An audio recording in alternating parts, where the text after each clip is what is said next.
Welcome to the Transform My Dance Studio podcast, the only podcast dedicated to helping you grow your dance studio while reclaiming your life. It's Clint Salzer here, the CEO and founder of the Dance Studio Owners Association. And for the next 8 weeks, we're bringing you a very special series of podcast episodes with dance studio owners Jane Gretsch and Melanie Gard, who are also part of our Inner Circle program. Over these next 8 episodes, Jane and Mel will be sharing their own challenges, successes, experiences, and advice as dance studio owners. Welcome to this very special podcast event, At the Bar with Jane and Mel. I hope you enjoy it. Hello and welcome to the At the Bar podcast, a podcast by dance studio owners for dance studio owners. My name is Melanie Gard and I am joined by my ochre-loving friend, Jane Gretsch. And for those overseas, the word ochre is slang for Aussie. And Jane, I really have noticed in these podcasts, you are really a lover of ochre sayings. I am, aren't I? I've realised it as well. Yes. My family's not particularly, the typical Australian family. Like, we're not all that Australian, but apparently we do like some sayings. So there you go. Yes, no, bit of fun. You make me laugh. You make me Good. laugh all the time. So today we are talking about dealing with feedback. And as we've reflected in our last couple of podcasts, we've been talking about running a business can be so challenging on so many levels, and we're often throwing curveballs along the way. And sometimes those curveballs can be, it might be a comment on Facebook, it might be a heated email from a parent. It might be someone, saying something not very kind. So we thought that we'd tackle this subject and talk about how we deal with feedback, perhaps, some strategies. I mean, you and I have both supported each other through some times where we've had feedback come our way. And I must say I've really changed my view on feedback over the years. I mean, as I've reflected in past podcasts, I'm quite a sensitive soul, and I can take things to heart really easily. But I guess I've learned a few strategies over the years. What are your thoughts, Jane? Yes, you definitely need strategies, and like you, I'm a bit of a sook, a bit sensitive, and you know what? I think that's probably a trait shared by a lot of dance studio owners, because for the most part, most dance studio owners were teachers or are teachers first. And I believe that really good teachers are empaths. They are empathetic, and that's what makes them a good teacher, because they've got the ability to put themselves in somebody else's shoes, and they do really absorb other people's energy. And I think it was a couple of weeks ago I talked about Kelly Abbey putting on her armour, and that was a protective mechanism for her. I have some strategies too, and I'm interested in hearing yours. But before we go there, I wanted to talk about the negativity bias, because there is a reason that we take, whether we're an empath or oversensitive or hypersensitive, there is a reason that we remember the negative feedback more than the positive feedback, and it's the way our brains are wired right back from the beginning of time, because often when something was negative, it was a lesson for us. It meant that there was going to be, something to eat us, like a predator. We were in danger. We were going to get injured. And so our brains are wired to remember that negative interaction. They're wired to remember that because it was often a matter of life or death to pay extra attention to those negative things. Yeah, sorry, just to jump in there too, on a more fundamental level, I mean, that's how we learn, isn't it? We make mistakes, we realise that that's not the way to do it, and we learn from that. So it's a basic way that we learn, isn't it? Correct. And I think I wanted to, I find the negative bias fascinating, and I also find it liberating, because sometimes when I know that you can relate to this, you get 100 pieces of feedback. 99 of them are glowing. Think post-recital. 99 of them are glowing, and one of them is negative, and you replay that negative one over and over again in your mind. When that happens to you, you think, what's wrong with me? Like, go back and read the 99 good ones. Nothing's wrong with you. You're human. You've been wired that way. So just being mindful of the negative bias kind of just lets you go, okay, all right, that's why that's happening. And it recognizes that your brain wants to cling to those events like your life depended on it, because once again, it used to. But now it's up to you to decide how dangerous those pieces of feedback are. Very rarely are they dangerous now. You know, we're not being hunted, and then work to move on from them. So I'm not saying it's easy, but what I'm saying is, if you have that awareness to begin with, I think it will put you on the right path. Yeah, and interestingly, last night I was taking my grade 6 ballet class. So those kids in that class are 12, 13, that very sensitive age. And we've been on a bit of a journey the last couple of weeks with this class. And I said to them last night, we sort of stopped and I said, girls, you know, so we've been doing some exercises and I've been giving them feedback, and I kept getting these little flippant comments back like, I'm trying. I did that. You know, and I said, okay, let's just stop for a moment. I said, now when I'm giving you feedback, I said, I'm not criticizing you. I said, it's different from me standing here going, oh, Sophia, I don't like your hair today. You should do it differently. I said, that's a criticism, and it's not necessarily helpful, valuable feedback. You know, it's just, you know, you can wear your hair how you want. But when I'm giving you feedback about an exercise, you know, I want you to you know, stretch your foot in this way or whatever it is, that's because I want to help you. So it's feedback, not criticism. And we sort of had this conversation about how to try and separate what is just potentially something mean and nasty and what is something that is valuable feedback that can help inform where I go from here. And so it's being receptive to that, and I think we can think about that in our business, and this is, you know, where we sort of, I think, get a little bit caught up. You know, what is just outright mean and not valid, and then what feedback, sometimes the way it's delivered is not necessarily kind, but there might be something in the feedback that we can take and go, you know what, okay, this parent's not happy. Why are they not happy? What's happened here? Is it something that's happened in our process? So again, it's not personal. It's not about me. It's an organisation and what we're doing here. And yes, my team work hard, and yes, I work hard, but we're not perfect. Yeah. So I think it's trying to remove your ego from getting in the way, you know, because we don't want to be seen as, you know, failing or not doing well. And I often have this conversation with my team, like, okay, let's unpack why is this parent asking this question? What's actually happening here? Is it valid? Yes, well, then we can do something about it. If it's not, well, okay. But at least we've sort of unpacked it and thought about it and try not to be too over-emotional about it, which we can be. I love it. Yeah, look, I think we can just finish the podcast there. You've just nailed it. I love it. You've just kind of really touched on so many things, and I'm just sitting here nodding. You're lucky you can't see me, because you're right. You know, your first point about it's not about the person, it's about the behaviour. We preach that, don't we, in the class, as you've suggested. But then when we're on the receiving end of it, we may sometimes forget that lesson.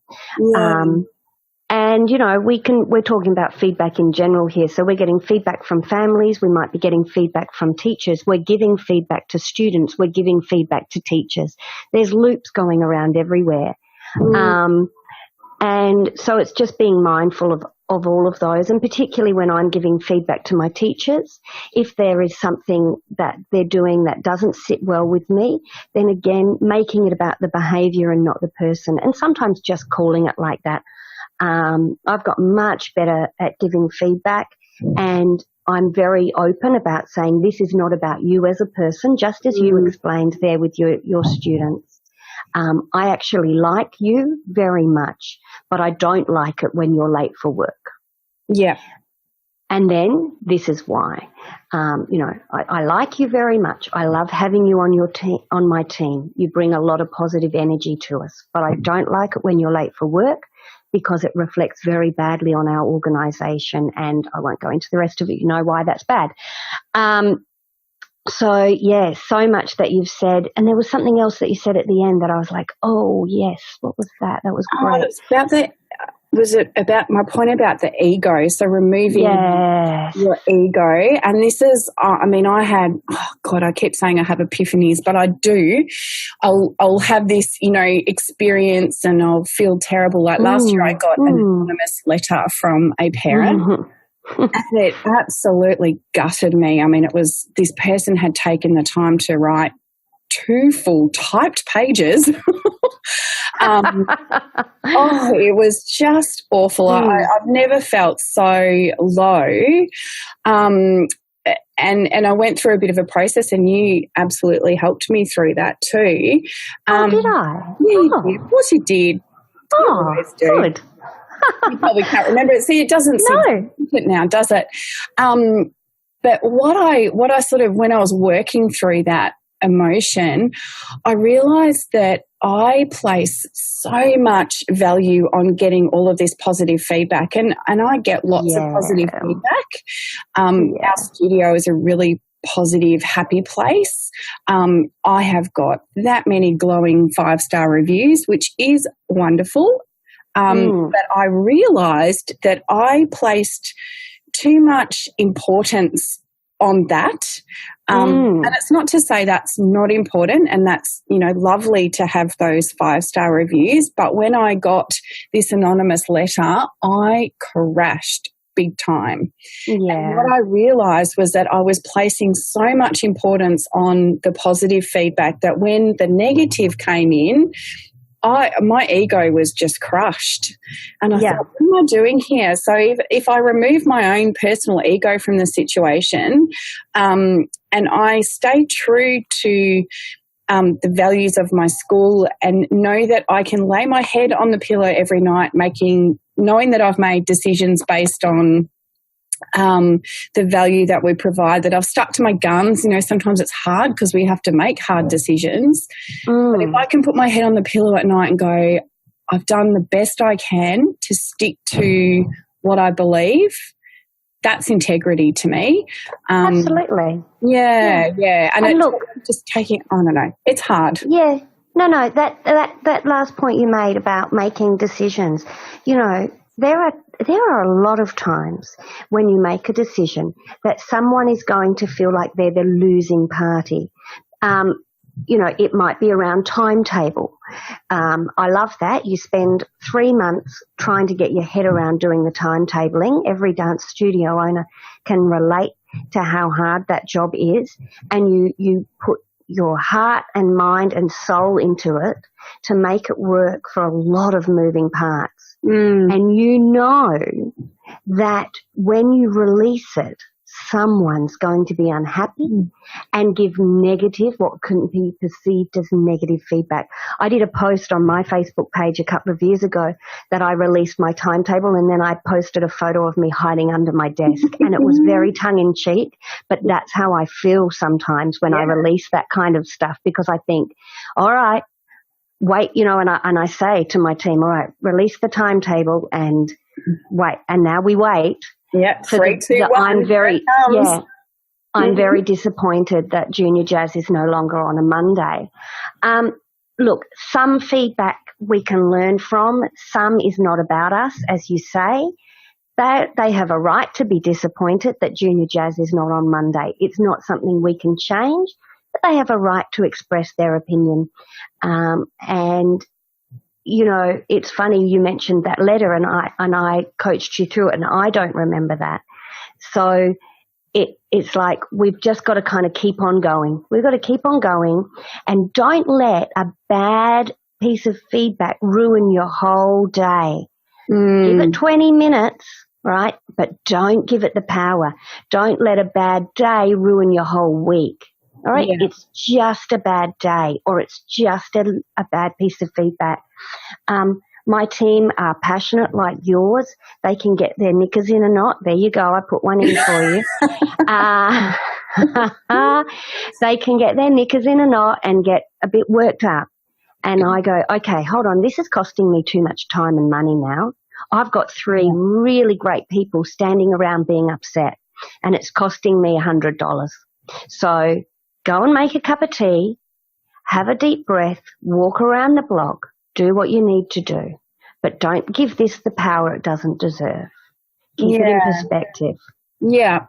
And I think it's important to unpack what the feedback is. So, you know, there is that moment where you stand around and, you know, there can be that sort of, you know, everyone's sort of like upset. And I'm a bit like you too. I'm like, okay, all right, we've done that now. Let's kind of move on. But I've also learned it is important to unpack it, because we can. Oh, you must. Yeah, because, you know, going back to that point that, you know, sometimes the way people deliver feedback is not necessarily, you know, how you and I might do it. But there's often something in that. So what is that about, you know? And I got an email this morning from a parent questioning her daughter's placement in the classes, and I was like, oh, God, you know, nah.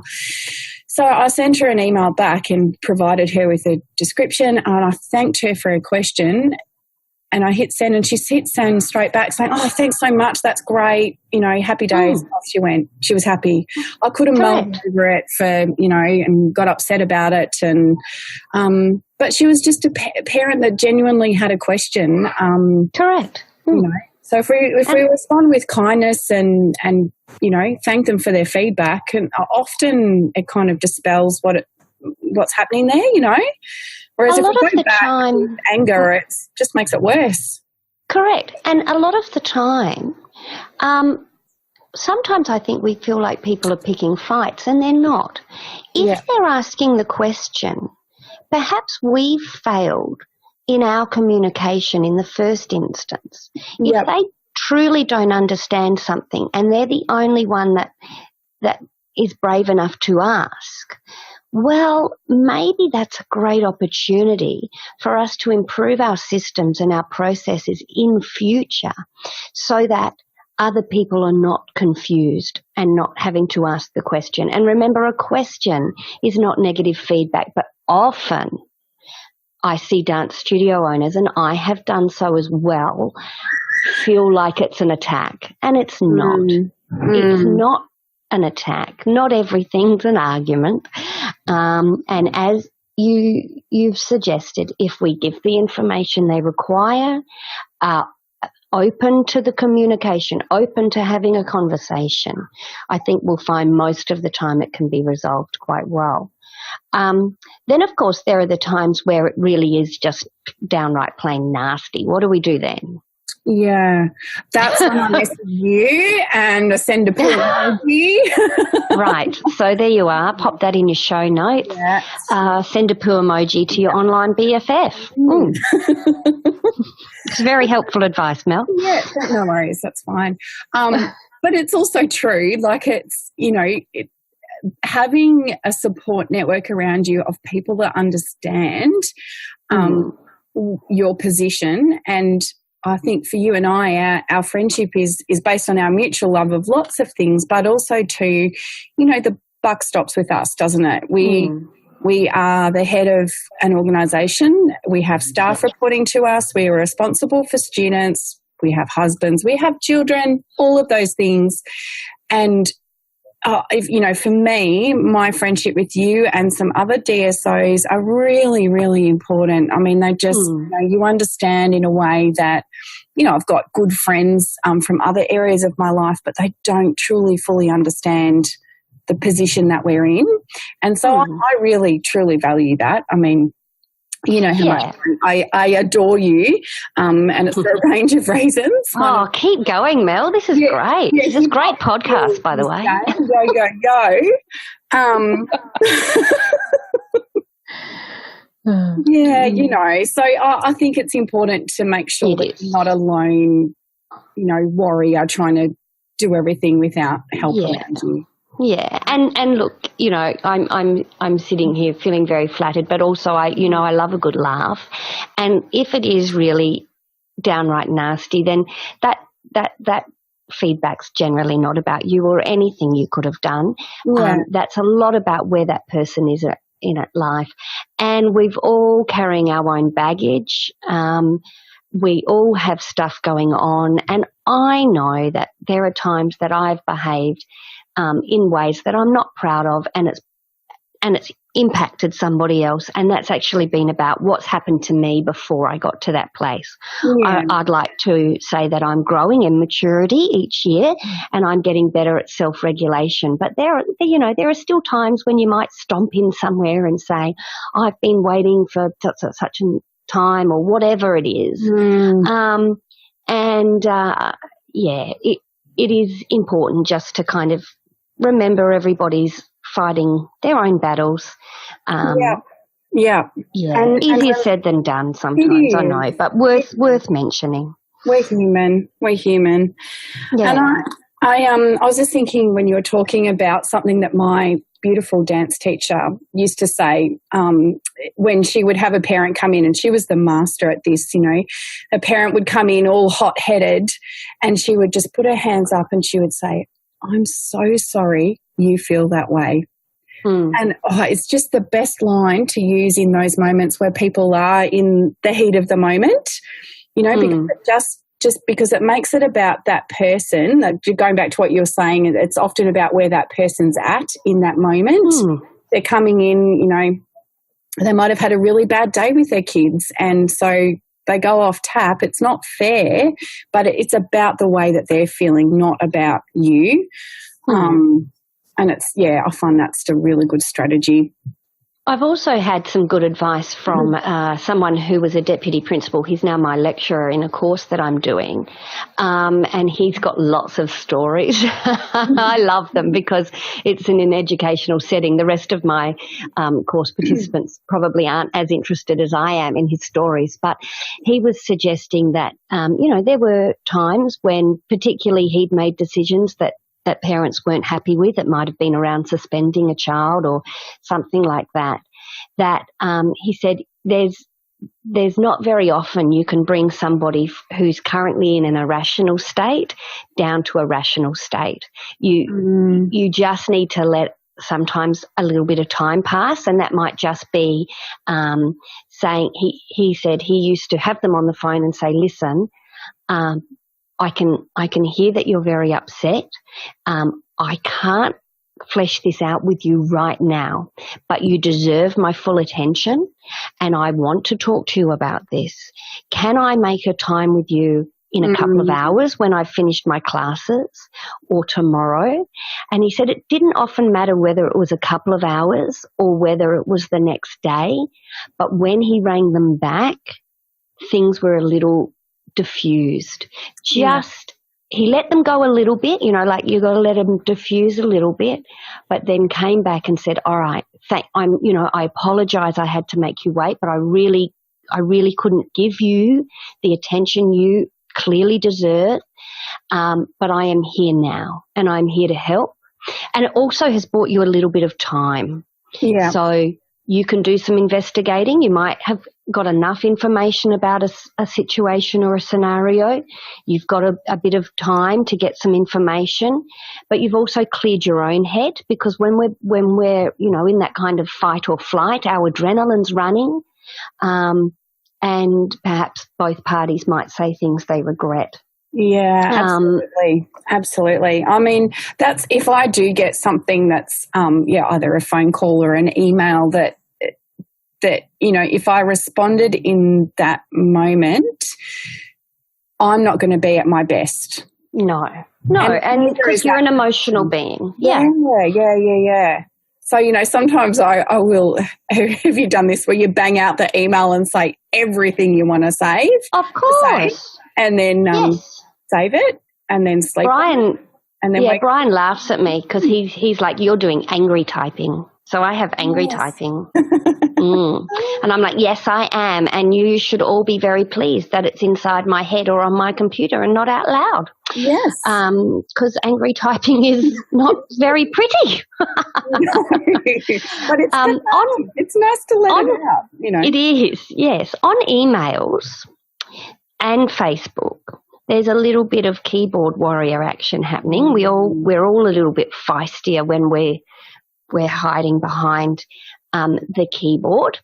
And you asked for strategies, and this is one of mine. If we do get a negative email or feedback or Facebook post, I put on my big girl pants, as Miss Mel would say, and I ring them. Yeah. And I don't love it.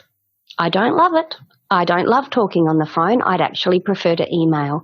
But I think tone is important, and people are often a little bit taken aback, to be honest. They're not expecting you to call them back. They've bashed out whatever's gone wrong, and then all of a sudden the phone rings, and there you are. Hello. And I say, listen, I've just got your email an hour ago, and I've been reflecting on how I want to approach this with you, and I feel like it's really important for us just to have a chat about this. Yeah. I also like to remind people that I'm on their side. Yeah. So, because I truly am. And I often say that to my team, and they give me a little bit of a look.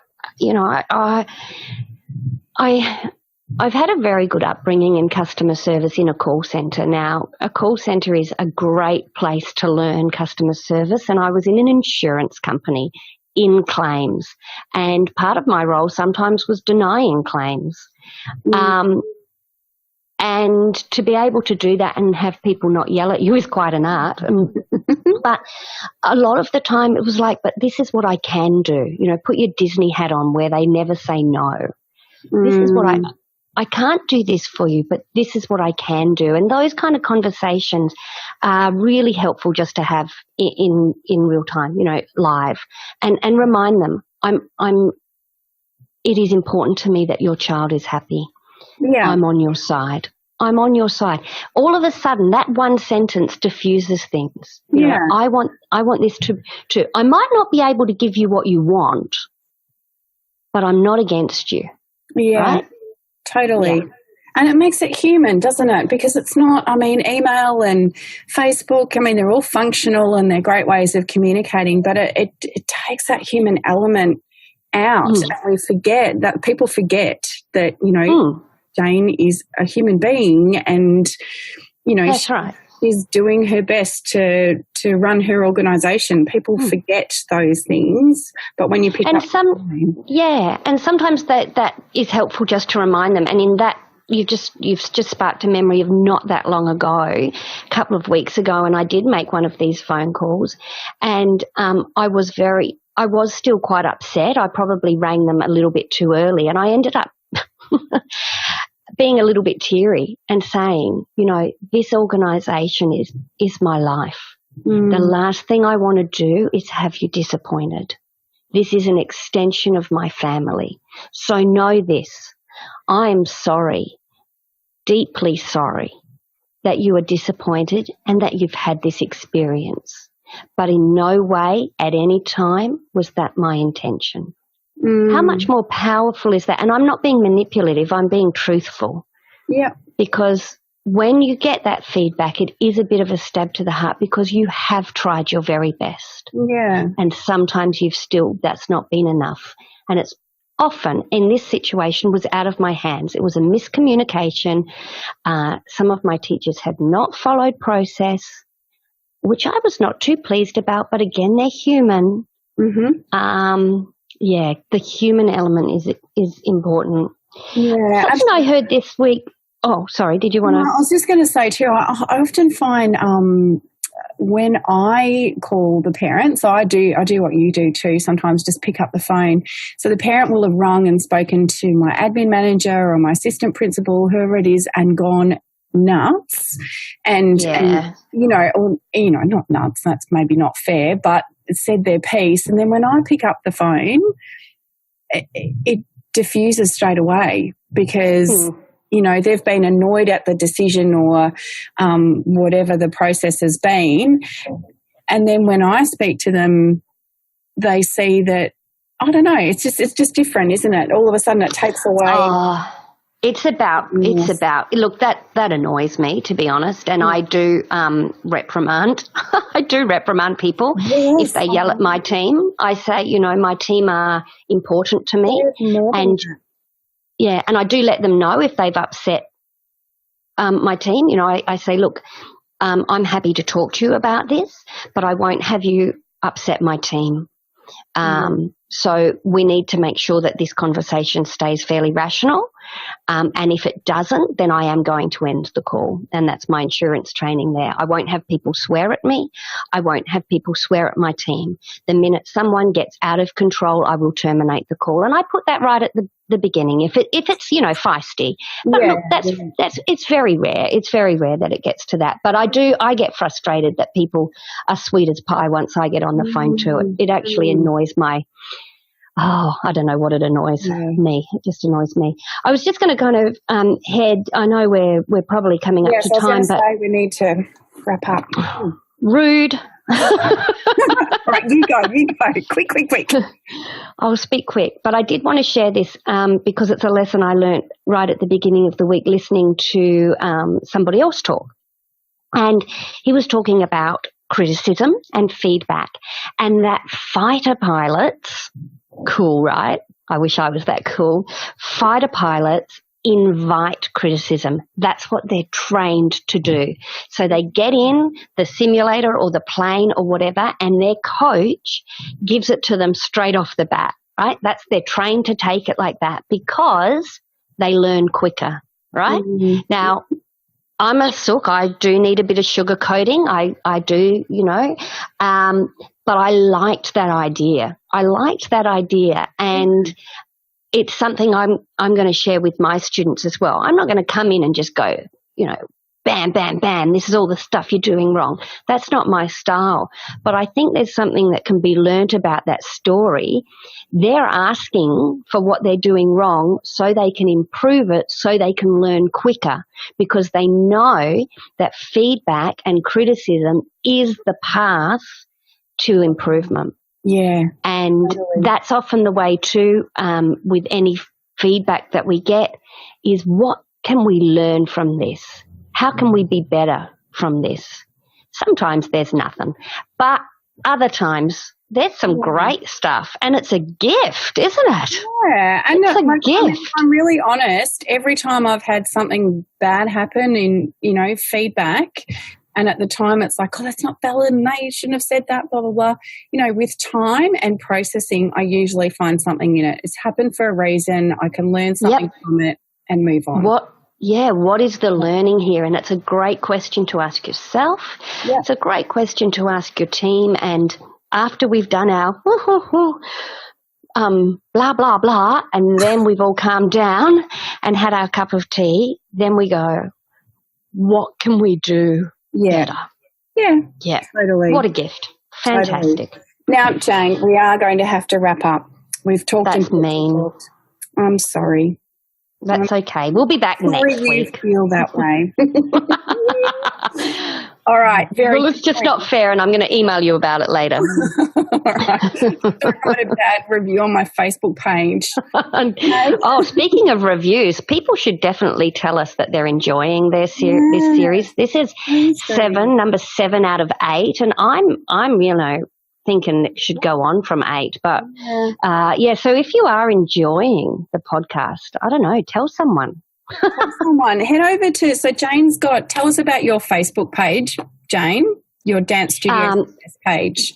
Yeah, so I do have Dance Studio Success with Jane Gretsch, so you can find me there, and you can get to Mel via there as well as hers at Peninsula School of Dance, and I'm also at Jane Gretsch Dance Centre. And we're both very proud members of the Dance Studio Owners Association Inner Circle. I work with Clint as a leadership coach in that. So head on over to DSOA page as well. But we've been really enjoying the podcasts, and it'd be great to have them continue. Yeah, definitely. All right, very quickly, Jane, do you have top 3 tips? Top 3 tips. Feedback. Yeah. First one, be aware of the negative bias. You don't have to know a lot about it, just know that it's there, and that's the reason you're focusing on the 1 instead of the 99. My other tip is read the positive feedback. Keep it. Read it when you're down. You get beautiful cards at the end of your season. I know there's probably too many to keep, but keep the ones that really speak to your heart. Put them in your top drawer, and when you're having a bit of a nutso day, pick one out and read it, because it helps. Focus on the positive, and you'll be better prepared for the battle when the negative arises. And the last one is be open to feedback. Don't be a closed book. Be open and be receptive to the messages that are coming through. You said, even though they might be not delivered in the way that we would deliver them, that's okay. There's messages there. There's learning, and just to be open to that. Yeah. Beautiful advice, Jane. So my top 3 tips are to have courage and understand your own beliefs. So stick to what you believe to be true. Know that you can pop your head on your pillow every night and sleep with the knowledge that you have made the decisions to the best of your ability. My second tip is take a breath. Don't act immediately. So when you get feedback, take a breath, diffuse the situation if it's, in front of you, or buy yourself some time so that you can reflect on the feedback and then respond in a way that you would be proud of later on. And also my last tip is to be honest with yourself. Try and remove your ego from the situation and look at the feedback and see what might be within that. I think you covered that really well.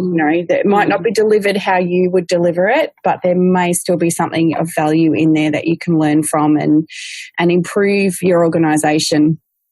Absolutely. Yeah. Beautiful. Oh, another great discussion, Jane. Wonderful. Thank you, Miss Mel. Time with you once again, and as you said earlier, we would love to hear from people. If you're enjoying the podcast, let us know, and if there's any topics perhaps that people are interested in, we'd love to hear from you. And great idea too. Yeah, beautiful. All right, let's sign off. Miss Mel. Thanks. Okay. Bye. We hope you enjoyed this episode of our exclusive series At the Bar, powered by the Transform My Dance Studio podcast. For more training, resources and support specifically for dance studio owners who are wanting to grow their business while reclaiming their life, we'd love you to join us in the Dance Studio Owners Association. For all the information, go to dsoa.com. Take care, and we'll see you next week.